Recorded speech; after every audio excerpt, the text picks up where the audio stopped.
नमस्कार दोस्तों, स्वागत है आप सभी का यूएस स्टडी 76 पर। तो आज अपना टॉपिक होगा प्रॉफिट एंड लॉस। तो आज की जो क्लास होगी वो प्रॉफिट एंड लॉस पर होगी और जब तक प्रॉफिट एंड लॉस कंप्लीट नहीं होता तब तक आपकी प्रॉफिट एंड लॉस की क्लासें चलेंगी। तो ये जो प्रॉफिट एंड लॉस करने का उद्देश्य है, क्योंकि इससे पहले परसेंटेज पढ़ा है तो परसेंटेज से ही ये थोड़ा बहुत रिलेट करता है। यानी कि सारे के सारे चैप्टर आप लोगों ने देखे होंगे कि जब पढ़ना स्टार्ट करते हैं तो एक दूसरे से चैप्टर क्या होते हैं, कोरिलेट करते होते हैं। ठीक है, तो इसी तरीके से हमने यहाँ पर प्रॉफिट एंड लॉस स्टार्ट किया है, क्योंकि इसमें परसेंटेज की भी ज़रूरत पड़ेगी, इसलिए सबसे पहले हमने परसेंटेज कराया है। यहाँ पर सबसे पहले परसेंटेज कराया। तो जिन लोगों ने अभी तक परसेंटेज की क्लासें नहीं देखी हैं तो वो लोग परसेंटेज की भी क्लासें देख लें। तो जिससे क्या होगा, परसेंटेज अगर आप लोगों को समझ में आ जाएगा तो आपको फिर ये प्रॉफिट एंड लॉस भी अच्छी तरीके से समझ में आने लग जाएगा। तो परसेंटेज एक ऐसा टॉपिक होता है जिसको पढ़ने के बाद आप अगर कुछ टॉपिक ना भी पढ़ते हो फिर भी थोड़े बहुत सवाल आप कर सकते हो, इसीलिए सबसे पहले हमने परसेंटेज स्टार्ट किया था। उसके बाद में आता है प्रॉफिट एंड लॉस। तो प्रॉफिट एंड लॉस ये कुछ इंपॉर्टेंट टॉपिक हैं जो मैंने पहले ही स्टार्ट किया है। तो परसेंटेज आपका कंप्लीट हो चुका है तो परसेंटेज देखिएगा, प्रॉफिट एंड लॉस देखिएगा। परसेंटेज जब पढ़े होंगे आपको पता होगा तो प्रॉफिट एंड लॉस के भी क्वेश्चन आप सही ढंग से कर पाएंगे अच्छे तरीके से। ठीक है, तो यहाँ पर सबसे पहले बात करते हैं प्रॉफिट एंड लॉस को हमने कितने पार्टों में डिवाइड करेंगे और किस तरीके से उसके क्वेश्चन को आगे करते हुए लेके चलेंगे, पूरी रणनीति के हिसाब से आगे पढ़ेंगे। तो सबसे पहले यहाँ पर देखिए परसेंटेज एंड वो प्रॉफिट एंड लॉस के क्वेश्चन सबसे पहले करेंगे हम साधारण प्रश्न के क्वेश्चन करेंगे। उसके बाद में सेकेंड टॉपिक क्या होगा, सेकेंड टाइप होगा जब कोई वस्तु दो बार बेची जाए, जब कोई वस्तु दो बार बेची जाए। थर्ड टॉपिक क्या होगा, टाइप क्या होगा, जब कोई वस्तु कई बार बेची जाए, जब कोई वस्तु कई बार बेची जाए। ठीक है, उसके बाद में क्या होगा, जब कोई वस्तु कम या अधिक में बेची जाए। ठीक है, जब कोई वस्तु कम या अधिक में बेची जाए। ठीक है, जब कोई वस्तु कम या अधिक में बेची जाए। उसके बाद में 5 टाइप क्या होगा, जब दो वस्तुएं समान मूल्य पर बेची जाएं, जब दो वस्तुएं एक ही समान मूल्य पर बेची जाएं। ठीक है, उसके बाद में क्या होगा, टाइप 6 होगा, जब कुछ वस्तुओं का क्रय मूल्य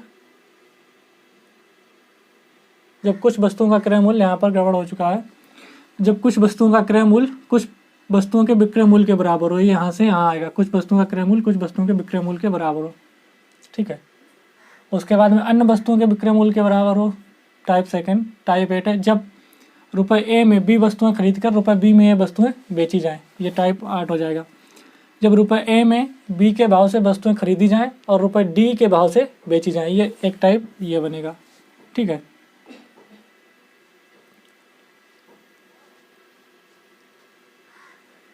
उसके बाद में है 10, जब प्रतिशत लाभ या हानि क्रय मूल्य की संख्या के बराबर हो। टाइप 11 है, जब क्रय मूल्य और विक्रय मूल्य दोनों ही बढ़ाए या घटाए जाए। और टाइप 12 है, अनुपात पर आधारित प्रश्न। और उसके बाद में विविध प्रश्न। इस तरीके से ये बनेंगे। ठीक है, तो यहाँ पर 11-12 टाइप के बनेंगे जो क्वेश्चन। तो यहाँ पर थोड़ा ये डबल 2 बार यहाँ पर टाइप हो गया है तो उसको नज़रअंदाज करते हुए आगे चलिएगा। तो ये बनेंगे इतने टाइप के क्वेश्चन। ठीक है, प्रॉफिट एंड लॉस। तो प्रॉफिट एंड लॉस पर कुछ बेसिक चीज़ें इसकी जान लेते हैं। बेसिक चीज़ों पर बात करते हैं अभी कि बेसिक चीज़ें क्या है इसकी, किस तरीके से, क्या इसका सीपी होता है, क्या एसपी होता है, क्या एमपी होता है। ठीक है, तो उसको जान लेंगे, उसके बाद में बात करेंगे। ठीक है,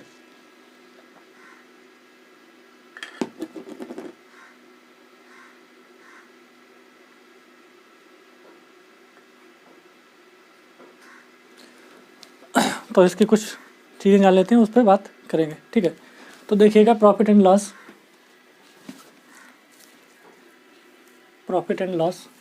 कुछ चीज़ें इसकी बेसिक कॉन्सेप्ट इसके जो है, बेसिक चीज़ें जो जान लेते हैं, जो उसके बिना आगे नहीं बढ़ सकते हैं। तो वो जान लेते हैं क्या है वो चीज़ें प्रॉफिट एंड लॉस की। तो प्रॉफिट एंड लॉस बिल्कुल बेसिक से लेके चलेंगे एडवांस लेवल तक, घबराने की कोई दिक्कत नहीं। प्रॉफिट एंड लॉस टॉपिक है अपना, प्रॉफिट एंड लॉस। ठीक है, तो प्रॉफिट एंड लॉस में क्या होता है, प्रॉफिट एंड लॉस में क्या होता है, प्रॉफिट एंड लॉस को 3 चीज़ों में, 3 पार्टों में इस तरीके से डिवाइड करते हैं। जैसे कि एक तो हो गया अपना, क्या हो गया, एक कॉस्ट प्राइस,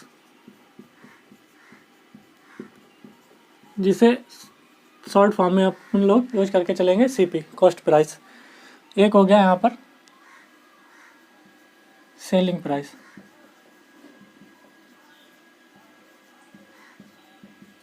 सेलिंग प्राइस जिसको एसपी, जिसको शॉर्ट फॉर्म में एसपी का यूज करते हुए आगे चलेंगे। उसके बाद में एक हो गया,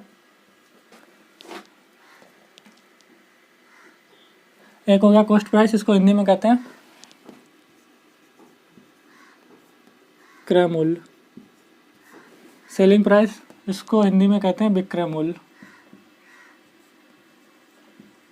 तो सबसे पहले जान लेते हैं कि प्रॉफिट एंड लॉस में किन की चीज़ों की जरूरत पड़ती है। एक होता है कॉस्ट प्राइस जिसको कहते हैं क्रय मूल्य, एक होता है सेलिंग प्राइस जिसको कहते हैं विक्रय मूल्य, जिसको एसपी से डिनोट करते हुए आगे चलेंगे शॉर्ट फॉर्म में। उसके बाद में आता है एक मार्क प्राइस, मार्क प्राइस जिसको शॉर्ट फॉर्म में एमपी से डिनोट करते हुए चलेंगे, जिसको कहते हैं अंकित मूल्य। मार्क प्राइस, अंकित मूल्य, या इसको एक नाम और से जानते हैं list price, list price, list price जिसको कहते हैं सूची मूल्य, हिंदी में कहते हैं सूची मूल्य। तो प्रॉफिट एंड लॉस को 3 पार्टों में यहाँ पर बेसिकली डिवाइड कर चुके हैं, कॉस्ट प्राइस, सीपी, एसपी और MP, mark price, selling price और कॉस्ट प्राइस। तो क्रय मूल्य क्या होता है, अब बात करते हैं क्रय मूल्य क्या होता है, विक्रय मूल्य क्या होता है, अंकित मूल्य क्या होता है। तो क्रय मूल्य क्या होता है अपना इस पे बात कर लेते हैं कि क्रय मूल्य किसको कहते हैं। सवाल में क्रय मूल्य को कैसे पहचान लेंगे, विक्रय मूल्य को कैसे पहचानेंगे, कौन सा क्रय मूल्य कौन सा विक्रय मूल्य, ये लिखा हुआ होता है, पहचानने की जरूरत नहीं, लिखा हुआ होता है क्रय मूल्य और विक्रय मूल्य। लेकिन अब हमको पता ये करना है क्रय मूल्य होता क्या है। तो क्रय मूल्य क्या होता है इसको देखिएगा, क्रय मूल्य वो होता है जिस वस्तु पर, जिस मूल्य पर, जिस मूल्य पर कोई वस्तु खरीदी जाए, वो क्या होता है क्रय मूल्य। जिस मूल्य पर कोई वस्तु खरीदी जाए, जैसे कि आप गए किसी दुकान पर, आपने कहा, आप किसी दुकान पर गए और आपने 5 रुपए का कोई सामान खरीदा, 10 रुपए का सामान खरीदा, तो वो आपका क्या हो जाएगा क्रय मूल्य, ठीक है। अब एक होता है विक्रय मूल्य जिस पर कोई वस्तु बेची जाए, जिस मूल्य पर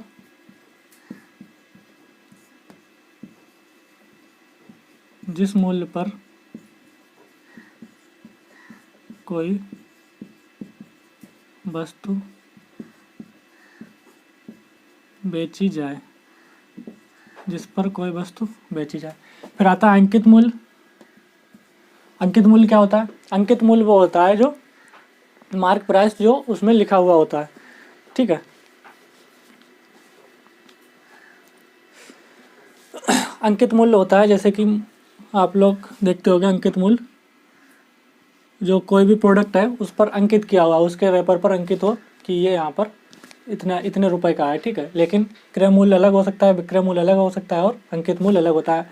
अंकित मूल्य का मतलब होता है मार्क प्राइस जो उस पर अंकित किया जाए। जो भी प्रोडक्ट आप खरीदने जाएँ, मान लीजिए आपने दुकान से कोई भी चीज़ परचेज की, उसने आपको 20 रुपये की दी, लेकिन उस पर लिखा कितना है 23 रुपये लिखा है, तो इसका क्या हो जाएगा अंकित मूल्य आपका 23 रुपये। इस तरीके से अंकित मूल्य होता है, ठीक है। अब एक आता है लागत मूल्य क्या होता है।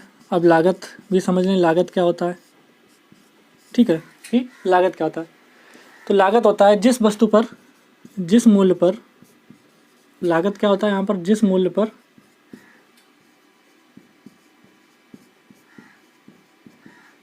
कोई वस्तु निर्मित की जाए, बनाई जाए, निर्मित की जाए, उसको लागत मूल्य कहते हैं। तो लागत मूल्य और क्रय मूल्य कभी कभी एक ही बात सेंस आता है, लागत मूल्य और क्रय मूल्य का, ठीक है। तो यहाँ पर क्रय मूल्य का मतलब हो गया जिस मूल्य पर कोई वस्तु खरीदी जाए। जैसे कि आप कहीं लेने गए तो वो भी कहीं से सामान खरीद कर लाया होगा, तो वो जहाँ से लाया होगा उसको कहेंगे क्रय मूल्य, और वो जिस मूल्य पर आपको बेच रहा है वो हो जाएगा विक्रय मूल्य, ठीक है, वो हो जाएगा विक्रय मूल्य। तो इस तरीके से क्रय मूल्य और विक्रय मूल्य पर इस तरीके से फिर प्रॉफिट निकालते हैं। अब देखिएगा प्रॉफिट या लाभ, लॉस या हानि किस तरीके से निकालते हैं। और देखिएगा कि विक्रय मूल्य अगर बड़ा होगा क्रय मूल्य से, ये छोटी छोटी बात नहीं याद रखने के लिए, अगर विक्रय मूल्य क्रय मूल्य से बड़ा होगा तो हमें लाभ प्राप्त होगा। ठीक है, अगर विक्रय मूल्य क्रय मूल्य से बड़ा होगा तो हमें लाभ प्राप्त होगा। अगर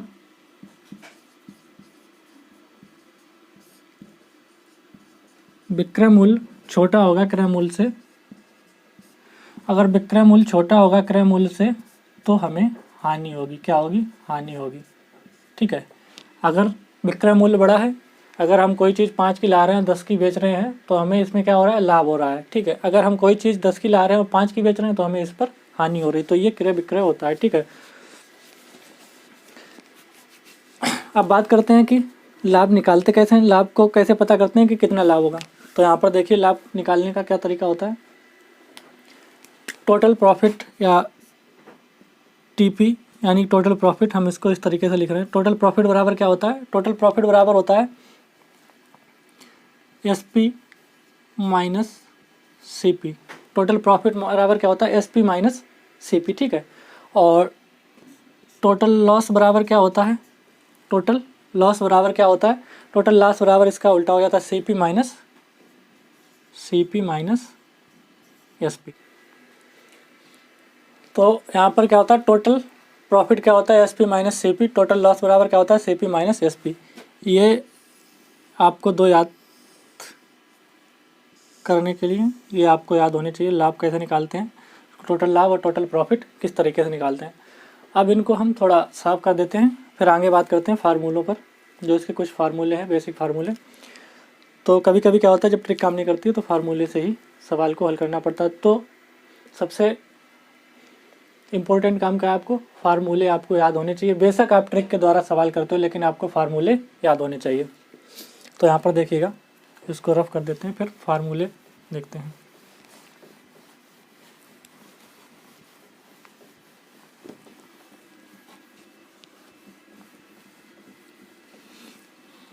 तो फार्मूला देखते हैं। सबसे पहले फार्मूला आता है कि प्रतिशत लाभ या प्रतिशत प्रॉफिट कैसे निकालते हैं।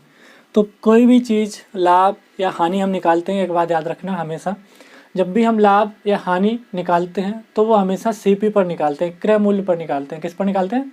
क्रय मूल्य यानी कि कॉस्ट प्राइस पर निकालते हैं। लाभ निकालें या हानि निकालें परसेंटेज में, हमेशा क्रय मूल्य पर ही निकालते हैं। तो लाभ हमारा क्या हो जाएगा? लाभ प्रतिशत बराबर हो जाएगा लाभ इंटू 100 बटे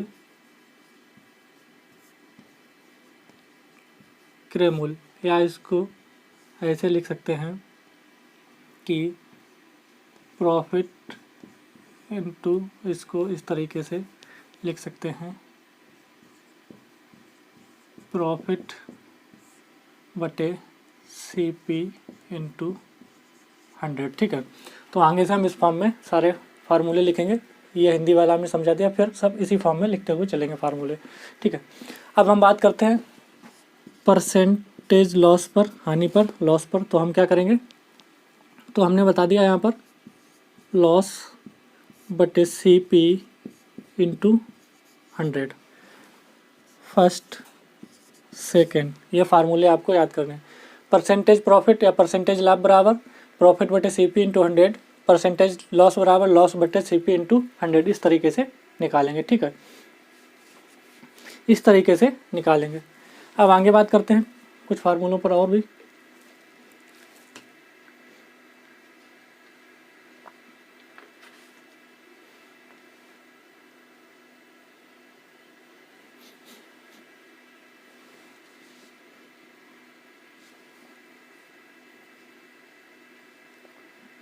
जैसे कि हमको क्या दे रखा हो, सेलिंग प्राइस निकालना हो। ठीक है, फार्मूला है, हमको सेलिंग प्राइस एसपी निकालना हो, सेलिंग प्राइस निकालना हो, हमको सीपी दे रखी है प्लस प्रॉफिट दे रखी है, सीपी दे रखी है प्लस प्रॉफिट दे रखी है। सीपी क्रय मूल्य और लाभ दे रखा है, क्रय मूल्य इतना इतना लाभ है तो हम उसका सेलिंग प्राइस निकाल लेंगे।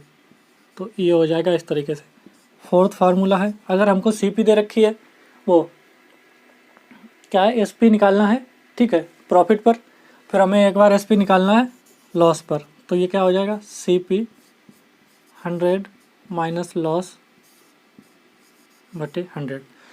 तो एसपी निकालना है एक बार प्रॉफिट पर, एसपी निकालना है एक बार लॉस पर, ये हो गया, ठीक है। फिर हम देखते हैं यहाँ पर क्वेश्चन 4 हो गए, यहाँ पर देख लेते हैं 5 फार्मूला। अगर हमको सीपी निकालना है, सीपी निकालना है यानी क्रय मूल्य निकालना है, क्रय मूल्य निकालने के लिए हम क्या करेंगे, एसपी इंटू 100 बटे में 100 प्लस प्रॉफिट। कॉस्ट फार्मूला 6 है, अगर हमको सीपी निकालनी है लॉस पर, ठीक है, लॉस दे रखा है और सेलिंग प्राइस दे रखा है, तो हम क्या करेंगे, सेलिंग प्राइस इंटू 100 बटे 100 माइनस लॉस, 100 बटे माइनस लॉस। तो ये इस तरीके से ये हो जाएगा एक फार्मूला, ठीक है,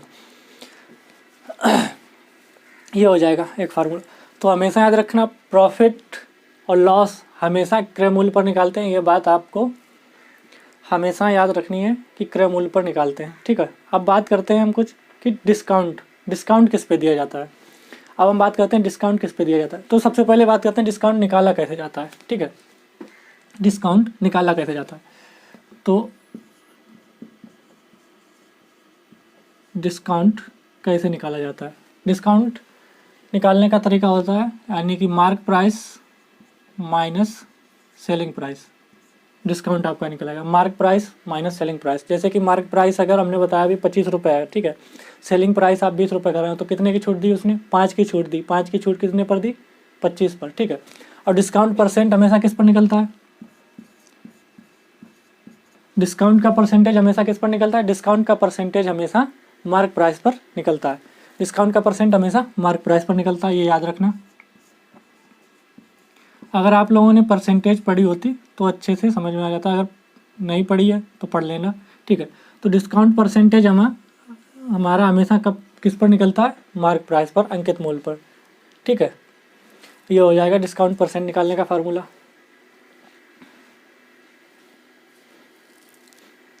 अब बात करते हैं फार्मूला, इधर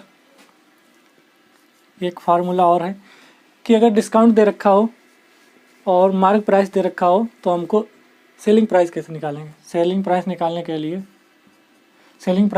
लिए हमको डिस्काउंट दे रखा है और मार्क प्राइस दे रखा है, तो कैसे निकालेंगे, mark price 100 minus discount, mark price 100 minus discount बटे में 100, बटे में क्या आ जाएगा यहाँ पर 100। अगला फार्मूला है, अगला फार्मूला क्या है,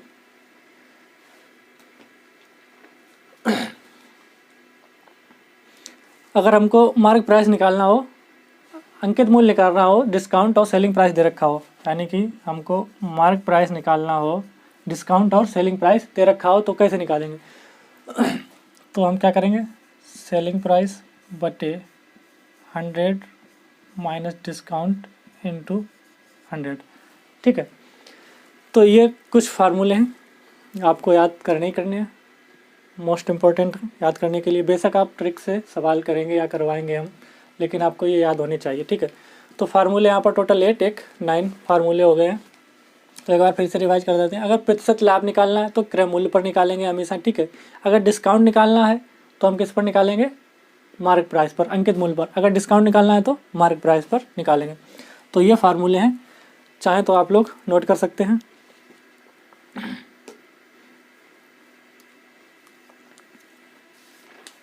चाहें तो आप लोग नोट कर सकते हैं। अब चलिए बढ़ते हैं क्वेश्चन की तरफ।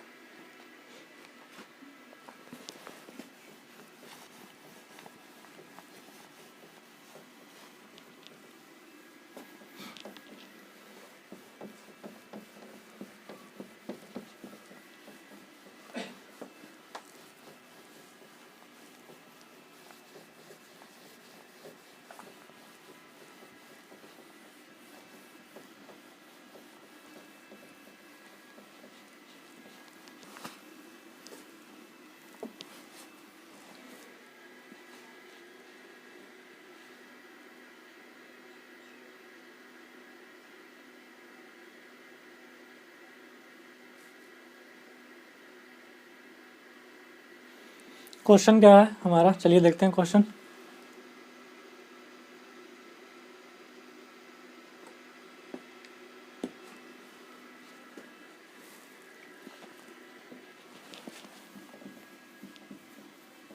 क्वेश्चन फर्स्ट है हमारा, क्वेश्चन फर्स्ट है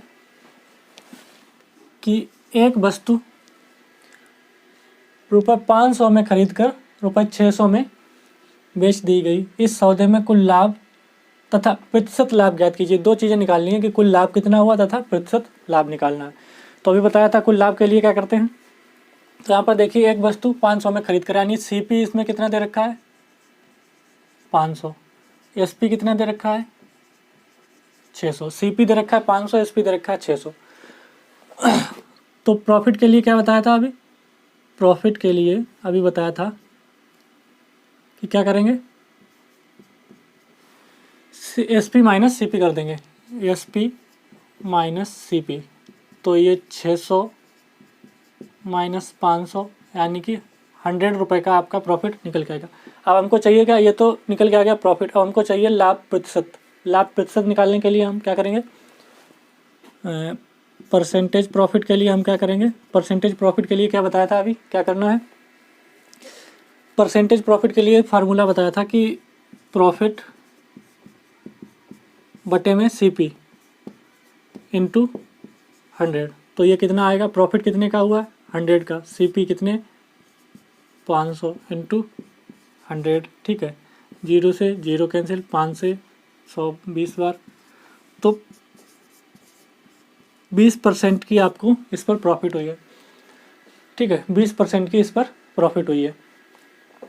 तो ये तो हो गया इस तरीके से, इतना लंबा सब कुछ लंबा चौड़ा हो गया ये सब कुछ लिखने के बाद।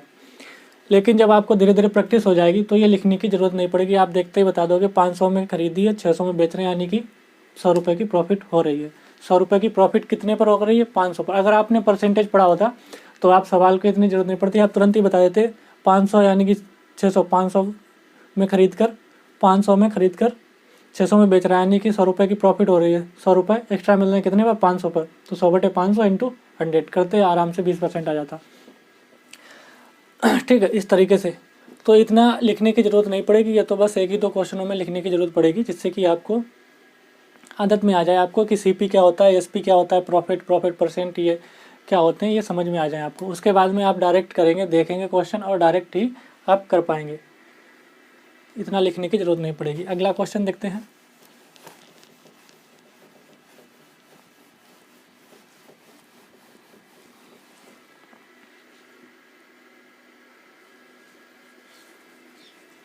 क्वेश्चन अगला है, 742 की लागत से तैयार एक वस्तु को 700 में बेचा गया, इस प्रकार वस्तु पर कितने प्रतिशत की हानि हुई। तो यहाँ पर आप देखकर बता सकते हैं कि 742 की लागत से तैयार एक वस्तु है, 700 में बेचा गया, 42 की रुपए की हानि हुई, किस पर 700 पर, 700 पर 42 की हानि हुई है। ठीक है,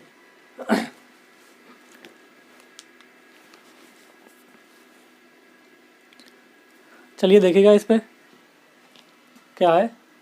CP कितना दे रखा है इसका 742, कॉस्ट प्राइस, लागत और कॉस्ट प्राइस का सेंस मतलब एक ही होता है जहाँ तक।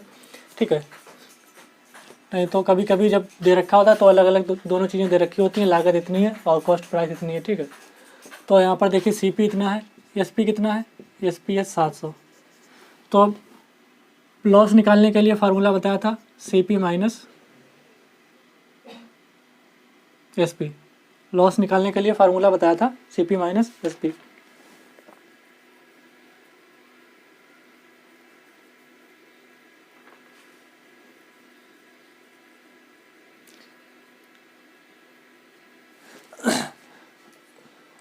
तो यहाँ पर आप लोगों ने निकाल लिया होगा कितना होगा, CP माइनस SP बताया था लॉस निकालने के लिए, CP माइनस SP।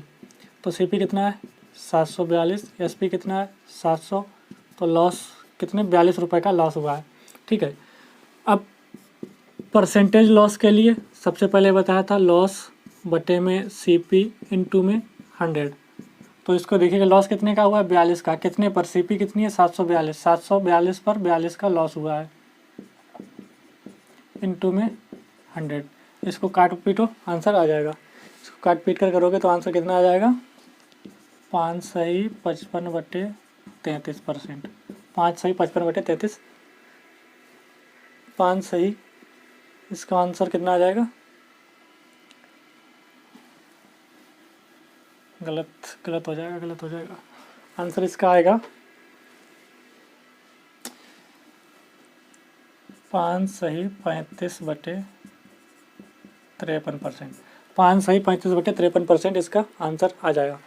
तो आपको एक प्रॉफिट वाला करा दिया क्वेश्चन, एक लॉस वाला करा दिया। तो इन दो क्वेश्चनों से अब तक तो आपको समझ में आ गया होगा कि CPSP क्या होता है, इसका क्या मतलब होता है और किस तरीके से सवाल को क्या, इतना तो आप लोगों को अब तक तो समझ में आ ही गया होगा। अब बात करते हैं कि CPSP को ना लिखकर हम डायरेक्ट क्वेश्चनों को हल करेंगे। ये CPSP इन सभी का यूज नहीं करेंगे। इनसे यूज करने से क्या होता है, टाइम ज़्यादा लगता है। ठीक है, टाइम ज़्यादा लगता है तो हम डायरेक्ट करते हैं। जैसे इसको भी डायरेक्ट करते, 742 की लागत से एक तैयार वस्तु को 700 में बेचा, 42 रुपये की हानि हो रही, कितने पर, 742 की। इस तरीके से डायरेक्ट कर सकते थे। ठीक है, तो अगला क्वेश्चन देखते हैं। अगला क्वेश्चन है,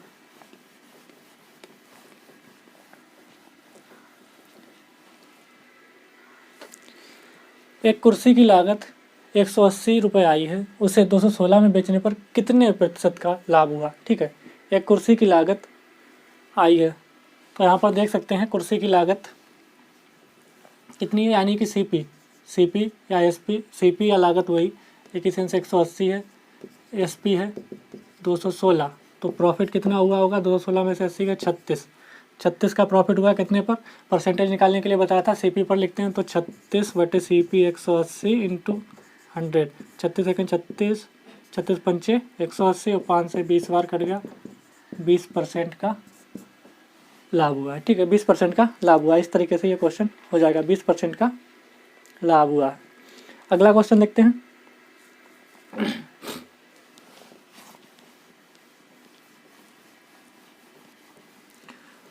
क्वेश्चन अगला है, धीरे धीरे स्पीड बढ़ाइएगा। पहले इसको करते हैं थोड़े डिटेल मेथड से, फिर इसको बताएंगे ट्रिक से। इतनी सी जगह में आप क्वेश्चन को हल कर पाएंगे। ठीक है, कितनी, इतनी सी जगह में क्वेश्चन को हल कर सकते हैं आप। गीता ने 5 लाख का प्लाट खरीदकर आधा प्लाट 10% लाभ पर तथा शेष आधा 15% लाभ पर बेचा। इस प्रकार उसे कुल पर कितने % का लाभ प्राप्त हुआ। इस प्रकार उसे कुल दोनों का मिलाकर कितना लाभ प्राप्त हुआ। तो यहाँ पर देखिए कितना लाभ प्राप्त हुआ इस प्रकार उसे। चलिए देखते हैं। 5 लाख का आधा जो था उसने 10% पर बेचा। निकालिएगा तो कितना निकल के आएगा इसका निकल के आएगा 0 से 0 कैंसिल, 2 पंचे 10 बराबर 55 25 और 1 2 3। ठीक है, 25,000 निकल के आ जाएगा। अब फिर 5 लाख का आधा, अब फिर 5 लाख का आधा, फिर 5 लाख का आधा कितने पर, 15% पर। इसको निकालेंगे तो कितना आएगा, 2 0 से 2 0 कैंसिल, 15 पना 75 यानी कि 37,000 आ जाएगा, 37,500। ठीक है, 37,500 आ जाएगा, 37,500 आ गया। अब यहाँ पर देख सकते हैं टोटल प्रॉफिट उसको कितनी हुई है। टोटल प्रॉफिट उसको हुई है 25,000, 37,500 यानी कि कितना हो जाएगा ये 25,000। ठीक है, और 37,500 टोटल प्रॉफिट हो जाएगी। 0 0 5 7 5 12 3 2 5 1 6। टोटल प्रॉफिट उसको 62,500 की हो जाएगी। ठीक है, टोटल प्रॉफिट उसको कितनी हुई, 62,500। कितने पर हुई, 5 लाख पर। कितने पर हुई है, 5 लाख पर, इनटू में 100। देखिएगा 2 0 से 2 0 कटे, 2 0 से 2 0 कटे। ठीक है, इसको काटेंगे 25 दूनी 50 और 25 पंचे 625 यानी कि 12.5% की उसको टोटल प्रॉफिट हुई। ये तो हो गया इस तरीके से डिटेल करने से। ठीक है, अब हम बात करते हैं क्या, गीता ने 5 लाख का प्लाट खरीदकर आधा प्लाट यानी कि आधा प्लाट, ये बन गया आधा प्लाट, ये फ्रैक्शन बनी आधा प्लाट की। ठीक है, अब हम कर रहे हैं सेकंड तरीके से, जो इतनी सी जगह में आपका पूरा क्वेश्चन हल हो जाएगा। आधा प्लाट यानी कि 2 हिस्सा है प्लाट का, उसने एक हिस्सा कितने में बेच दिया, 10% लाभ पर, टोटल 10% हो गया। ठीक है, अब 2 में से एक तो बेच दिया, बचा कितना, एक को उसने कितने में बेचा, 15% पर, टोटल कितना बन गया, 15%। ठीक है, टोटल बन गया 15%। 10 और प्लस 15 ये टोटल कितना हो गया, 25। 10 प्लस 15 टोटल कितना हो गया, 25। एक और एक ये कितना हो गया, 2। एक कितना हो गया, 2। अब 2 में कितने का गुणा करें कि ये 25% बन जाए, 2 में कितने का गुणा करें कि ये 25% बन जाए। अब यहाँ पर बात आता है कि आपको थोड़ा बहुत बेसिक नॉलेज नंबर सिस्टम वगैरह की कैलकुलेशन की होनी चाहिए। तो 2 में हम 12.5% का जब गुणा करेंगे, 12.5% का जब हम गुणा करेंगे तो ये 25 बन जाएगा। तो यही आपका आंसर हो जाएगा। बस हो गया इतनी सी जगह में सवाल। 12.5% इतना ना करना पड़ेगा, बस इतना ही में हो जाएगा। टोटल प्रॉफिट उसको 12.5% की हो जाएगी। तो ये थी ट्रिक कहिए या कुछ भी कहिए, शॉर्ट मेथड। तो अब आप सोच सकते हैं कि आपको किस तरीके से सवाल हल करना है। इस तरीके से इतना लंबी प्रोसेस करनी है, या इस तरीके से बस इतनी सी जगह में आपको सवाल हल करना है। ठीक है, अब आगे बात करते हैं अगले क्वेश्चन की। तो इसी तरीके से सारे के सारे क्वेश्चन, फार्मूले तो आपको लिखवा दिए, लेकिन सारे के सारे क्वेश्चन ट्रिक बेस्ड करवाएंगे आपको। ठीक है, लेकिन फार्मूले भी इंपॉर्टेंट होते हैं, उनको याद रखना पड़ता है। कभी कभी ट्रिक है काम नहीं करती है, भूल जाते हैं। ठीक है, तो हमको फार्मूले से ही जाना पड़ता है फिर क्वेश्चन को सॉल्व करने के लिए। अब आगे देखते हैं सवाल अगला।